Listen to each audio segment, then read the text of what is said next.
Today we are going to continue working with section 2 of chapter 8, working with the special right triangles. Yesterday we worked with the 45-45-90 triangle.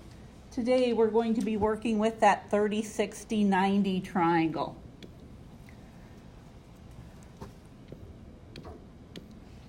So with the 30-60-90 triangle, the theorem tells us that the length of the hypotenuse is twice the length of the shorter leg, and the length of the longer leg is square root of 3 times the length of the shorter leg. So in your interactive notebook, you have a picture similar to this. It's been flipped over, and it is using the variable x instead of the variable s. Okay. But again, same process. So using this information, you're going to want to write these two formulas down. Hypotenuse is 2 times the shorter leg, and then you don't have to, but my suggestion is for this longer leg, okay, that we switch it around just like we did yesterday, because we like to have that radical after that whole number. Okay? But again, it doesn't matter. We're still just multiplying those two pieces together. Okay? We just need to remember that the radical always goes after the whole number. So two different formulas that we're going to be working with today. You will use both of the formulas on every problem that you work. Okay? So 30, 60, 90, all three sides have a different length. We don't have the two legs that are congruent like we did yesterday with the 45, 45, 90. So we have 4 different examples that we are going to go through. So when we're working with these 30, 60, 90 triangles, we're going to have that short leg, we're going to have a long leg, and the hypotenuse. So first thing we want to do is identify those pieces in the triangle, because it helps us to determine what we're doing with the formulas. I always start out with the side that we know the length of. We're only going to have one of those. Okay, the other two we do not know. So we would not be able to do this with Pythagorean theorem. Okay, we have to use these formulas. So this 4 square root of 2, is that the short, the long, or the hypotenuse? It is the short. X, long or hypotenuse? Long, which means y is the hypotenuse. To know what formulas to use first, we're going to look at the number that we know. Okay, so we know the short side. When we look at those two formulas, and I have them written up here on the board also to refer to, okay, both of them use the short. Okay, so it does not matter which one we use first. We're going to be able to do both of them since we know the short side. So I'm just going to start with the long. So when we do the long, what am I going to put in place of long? 4 square root of 2 square root of 3 for long, x. Looking at the picture, the long is x. Oh. Equals, what's the short? 4 square root of 2 times square root of 3. So when I take 4 square root of 2 times the square root of 3, what do I get? 4 square root of 6. Okay. The square roots can be multiplied together, so I get 4 square root of 6. Can I simplify the square root of 6? No. No, I cannot. Okay. So there's part of the answer. Okay. Now I need to find y, which is the hypotenuse. So using my hypotenuse formula, y equals 2 times the short, which is the 4 square root of 2. So when I multiply them together, what do I get? Okay. If numbers are outside, I can multiply them together. 8 square root of 2.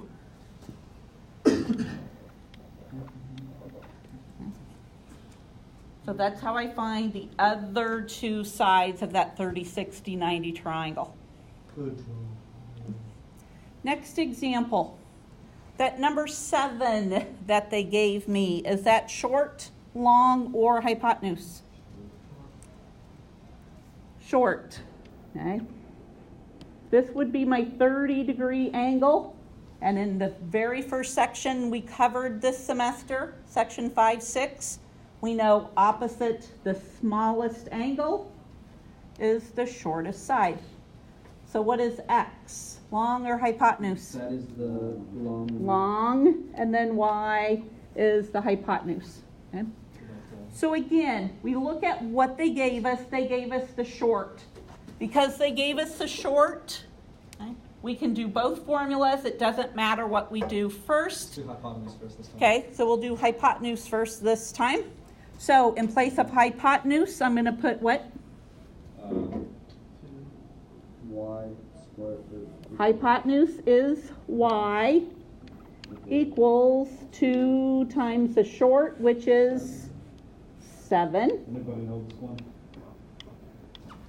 So y is equal to 14.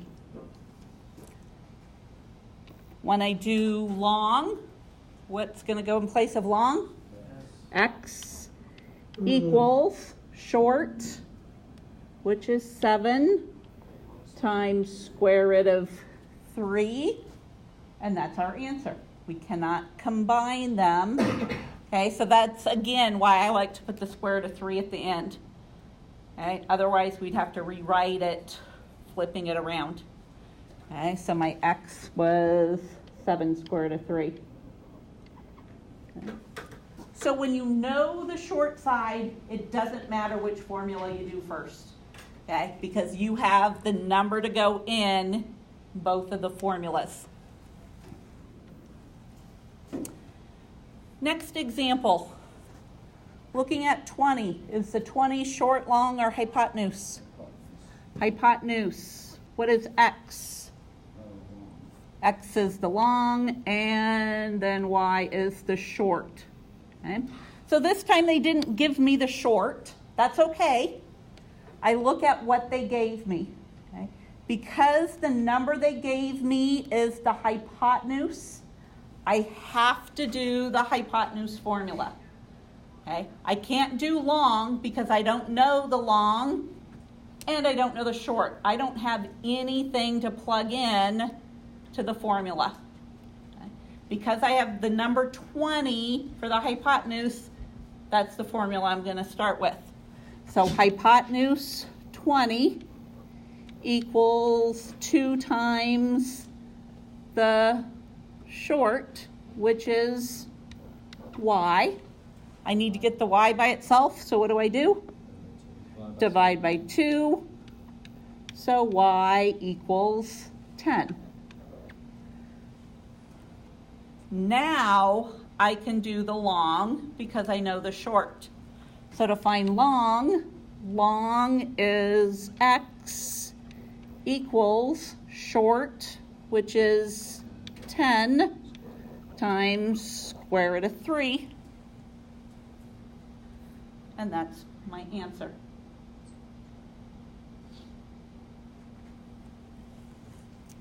Last example. Got that number 12. Is that the short, long, or hypotenuse? Long. 12 is long. What's x? Hypotenuse. So y is the short. Okay. So this time they gave me the long side, which means I need to start with my long formula. So in place of long, I put the number 12 equals short which is y times square root of 3. So I need to get that y by itself. How am I going to get rid of that square root of 3? Divide by square root of 3. Okay. I have to divide by square root of 3, which means I have to divide by square root of 3 on that left side also. Okay, so this is what we talked about yesterday. It's called rationalizing the denominator. Okay? We cannot have a square root in the denominator. Okay? So what do I have to do to get rid of that square root of 3 in the denominator? Multiply by what? I'm going to multiply it by itself, which means I multiply the numerator by itself. I multiply straight across. So in the numerator, what do I have? 12 square root of 3. In the denominator, what do I have? I have the square root of 9, which is the number 3. Then you divide and get 4 squared. Okay. And then Simon says I can divide. I need to simplify because these numbers are on the outside. They can be reduced. So 4 square root of 3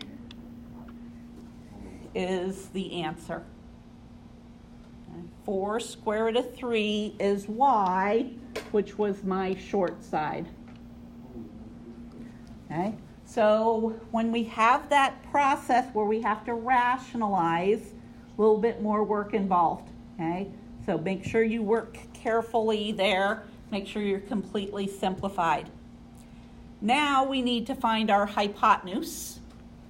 So to find the hypotenuse is x. It is 2 times the short, which we just found to be 4 square root of 3.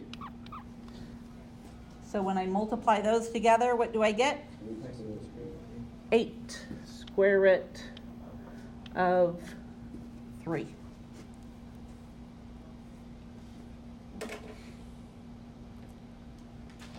So with this 30, 60, 90 triangle, okay, you're always going to need to go through both formulas to get those 2 pieces of information that are missing. Okay, of the 3 sides, they're giving you one side, you need to find the other 2. Key thing, especially when we have to do this rationalization process, and we did that yesterday too, be very careful there. Always make sure that you are completely simplified, okay, including that radical. Okay. So when we did this rationalization process here, okay, somebody said that square root of 3 times square root of 3 was square root of 9, and then we simplified it to 3. Okay, if we put square root of 9 down in the fraction, okay, we'd have to simplify. Okay, we're not getting rid of that radical by doing so. So always make sure that you are completely simplifying your answers.